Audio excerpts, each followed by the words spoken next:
If I told you that there was one ship that saved Star Trek as a franchise, which ship do you reckon I'd be talking about? No. What if I told you that the one ship that saved Star Trek never actually appeared on screen?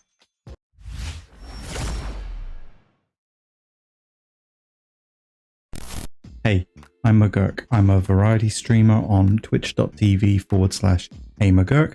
I'm also a massive Star Trek nerd, and I wanted to take a little time to talk about one of my favorite ships in the Star Trek franchise, and one which I think saved the franchise as a whole.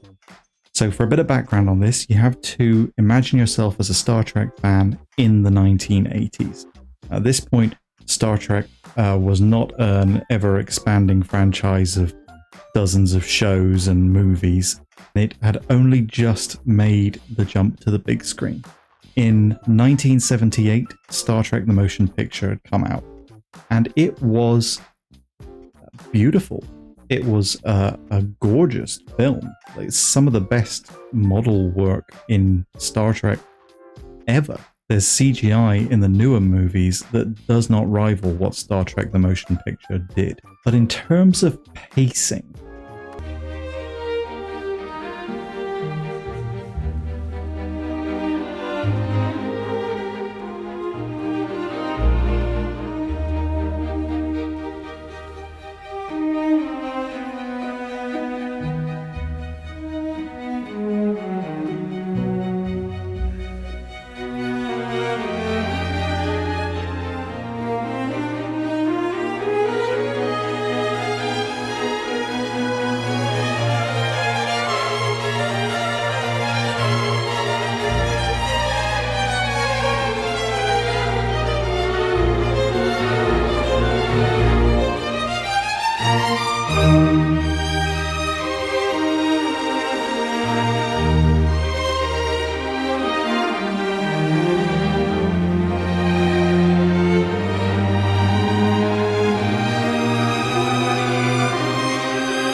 it's a little slow. One of the criticisms of Star Trek of the day was that it had become kind of formulaic. It was a 60s action-adventure show. The dashing hero, the Captain Kirk, swooping in to romance the woman of the week and defeat the villain of the week, and then swan off to his next adventure. Whether or not that criticism is true or not, it's what people thought of when they thought Star Trek. Now, to be clear, the motion picture was a financial success. But if the franchise was going to move forward, it had to innovate. It had to change.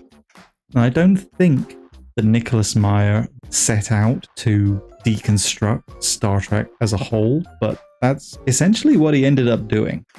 Pretty much every element of Star Trek as it was in the public consciousness got deconstructed in Wrath of Khan. Instead of our dashing young Captain Kirk, we now have an aging Admiral Kirk celebrating his birthday and being gifted a pair of reading glasses because his eyesight is not what it used to be.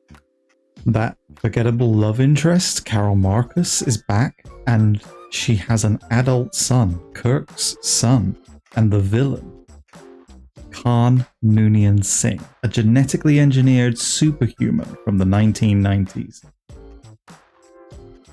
Yeah, frozen in cryosleep until Kirk rescued him, back in the original series episode Space Sea. He's back. Now, at the end of the episode that he was introduced, Kirk found a planet for Khan and his superhuman brethren to settle on, which should have been the end of his story, right? Kirk should have just been able to move on to the next adventure and never think about Khan again. Probably don't need to check on him. He's fine. He's got a planet. Turns out that while Kirk forgot about Khan, Khan couldn't forget about Kirk because their planet, Ceti Alpha 5, suffered a natural disaster and suddenly became hugely inhospitable to life, to the point where Khan's wife died, and Khan swore revenge on Kirk. Now he's back. So all of the ideas of what Star Trek was as a franchise had been turned on their head. But where does the ship come in? I know. There is a ship, and I'll tell you about it now.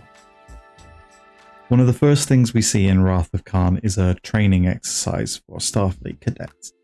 In it, the cadets are put in charge of a ship, the Enterprise, and they receive a distress call from a freighter. This freighter, the Kobayashi Maru. You never actually see it on screen. There are a few ideas of what it may have looked like. This is just the one I have a model of. It has hit a gravitic mine and is badly damaged.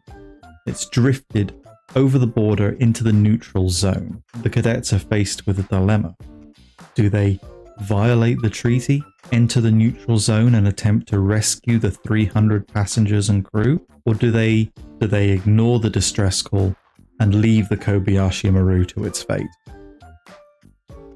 Spoiler: if they answer the distress call and violate the treaty, 3 Klingon battle cruisers decloak and destroy the cadets' ship.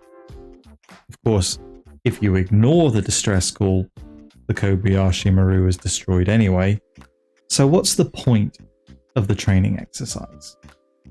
The idea is to present a no-win scenario, something where everything is completely out of the cadets' control, because that's going to happen at some point in your Starfleet career. There's always going to be things that are out of your control. And no matter how capable you are, or how capable your crew, or how powerful your ship, there are going to be things that you can't fix. People that you can't save. Another Starfleet captain famously said, "It is possible to commit no mistakes and still lose. That is not weakness, that is life." Anyway, we find out later in Wrath of Khan that Captain Kirk is the only cadet in Starfleet history that has ever beaten the Kobayashi Maru scenario, who ever rescued the ship and escaped unharmed. And how did he do it? He reprogrammed the scenario so that he could defeat the Klingons and rescue the crew. He cheated. There's no two ways about it. He cheated. And in the moment that we find that out, it's treated as a badass moment for Kirk. He says, "I don't like to lose. I don't believe in no-win scenarios." And he does it as he is finding his way out of a seemingly hopeless scenario. But the point is made that since he never actually took the test properly, he never experienced a no-win scenario. He never faced death. And there we have Kirk's character flaw. There is where Kirk goes from being the two-dimensional dashing 60s hero to a person with flaws. And by the end of the movie, he actually has to face death.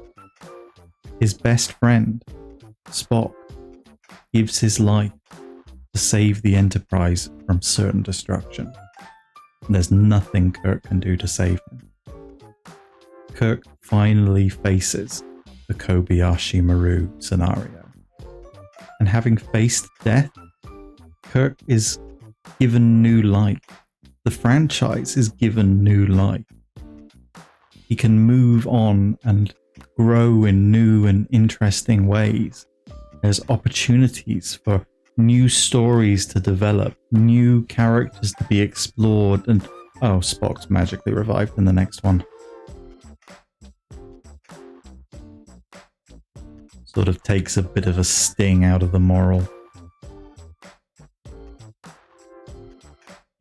Still a really good movie.